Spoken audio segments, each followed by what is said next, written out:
If you're looking for the best beach town in Vietnam, you're probably stuck between two options, Da Nang or Nha Trang. Both have beautiful beaches, insane views, and low cost of living. But which one is actually better in 2025? In this video, I will break down everything you need to know. Accommodation, food, people and community, activities, experiences, and the overall vibe. So by the end, you will know exactly where to book your flight.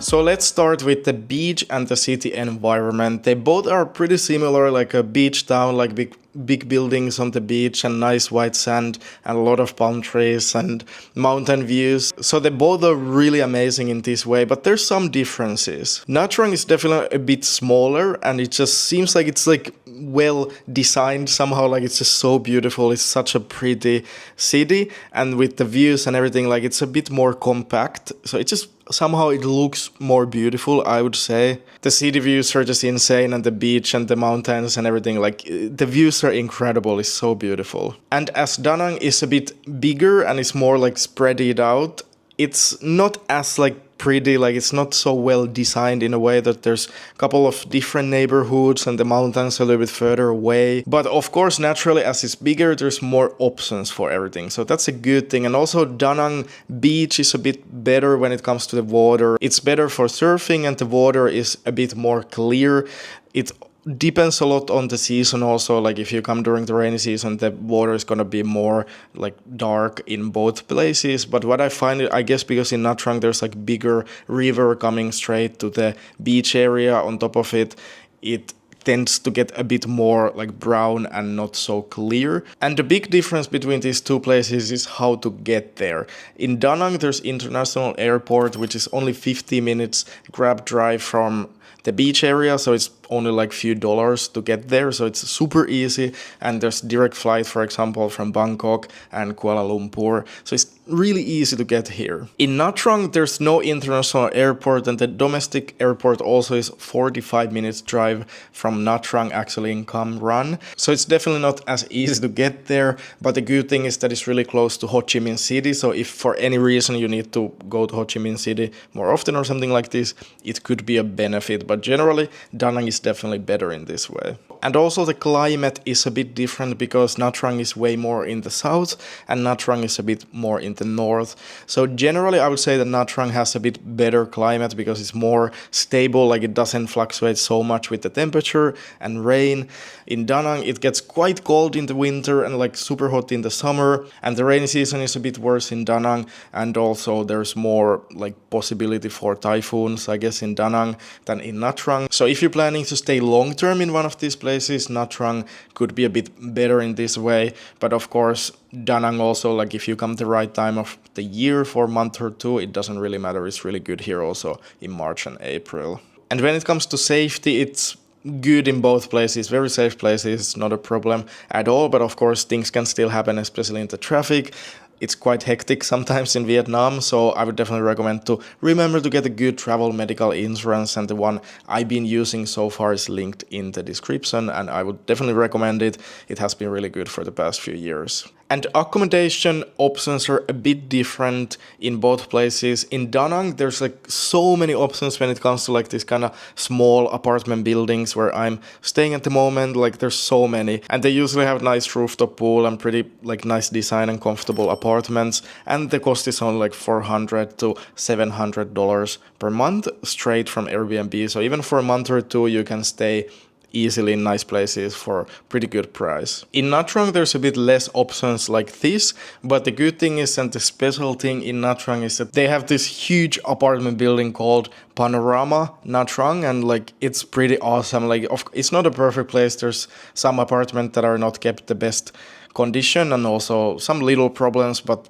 of course no perfect place exists. But it's just so special for me, like I really love it. Like they have really nice gym like in the building that is like amazing views, and like generally the location is just the best, really close to the good area of the beach. Also the apartments, if you get a good one, I would recommend the ones like corner design like I had in the beginning when I stayed there. The city views are really amazing, and like it's just like really cool, nice design and clean. And for the price what it is usually around like $500 to $700 per month.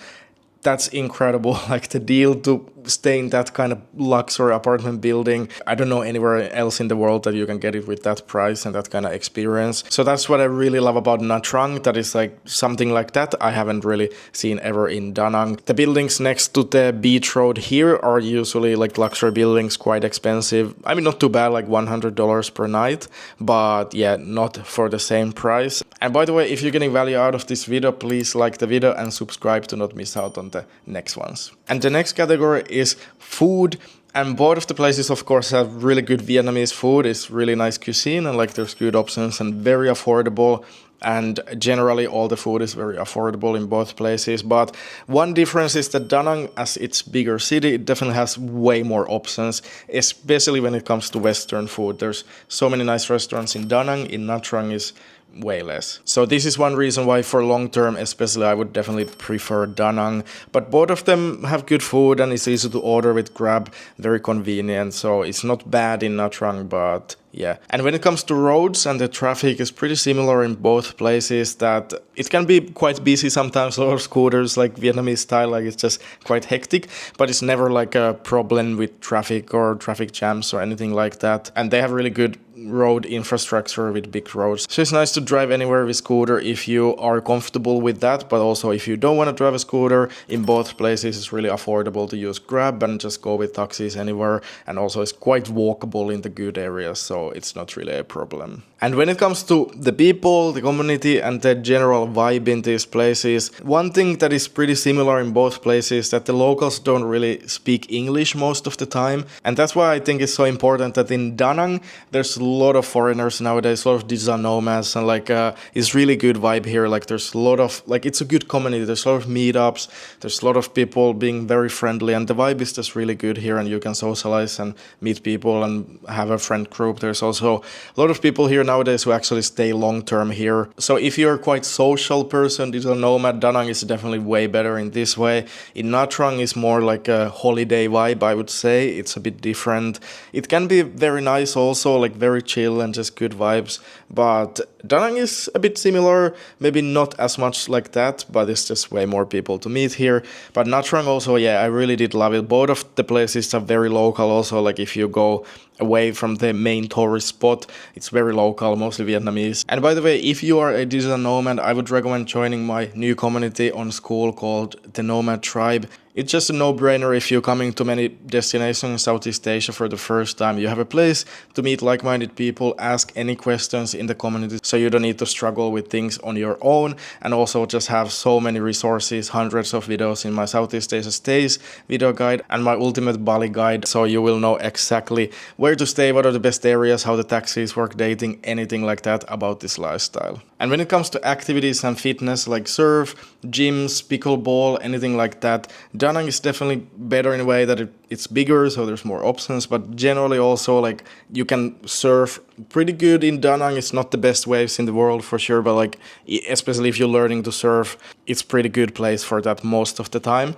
And in Nha Trang there's not really surfing there, so it's a big difference. And also pickleball, for example, there's way more courts. In Da Nang there's couple also in Nha Trang, but apparently in Da Nang they're also building a paddle court now, so generally activities and fitness is definitely better here. There's more gyms and saunas and ice baths and stuff like that, so it's getting a bit more like Bali style when it comes to that kind of things here in Da Nang. In Nha Trang it's still not so much like that. And when it comes to experiences and things to see, there's definitely more in Da Nang, especially if you're coming for the first time. Da Nang is quite amazing with like Bana Hills. It's incredible place to experience. There's a lot to do there. And there's also Hoi An, which is UNESCO heritage site, and there's a couple of things to do there. It's pretty cool experience if you've never been. And so many other things with the mountains and Marble Mountain and like temples and all kind of things like that. Of course, there's things to do also in Nha Trang, but Da Nang definitely has more. And when it comes to working online, co-working and like Wi-Fi, both of them are still not in the same level like Bali and Thailand, but Wi-Fi usually, like, it can be really good in both of them in some places, but then in some other places it can be quite slow. So the variety is quite much in both of them. But generally, Da Nang definitely has more options for co-working. There's a couple of co-working spaces and a lot of cafes that have co-working area here. But the options are still a bit limited, but in Nha Trang is even way more limited. So yeah, when you're choosing where to go, I would say that both of the places are definitely worth to visit, but definitely for digital nomads and for long stay, I would prefer Da Nang much more for all the reasons I have explained. But Nha Trang is also a quite unique place. Like as I explained, the experience in panorama, and like I kind of miss also living in Nha Trang, so it's not a bad place by any means. So yeah, hope to see you inside the Nomad tribe. Like and subscribe, and see you next week.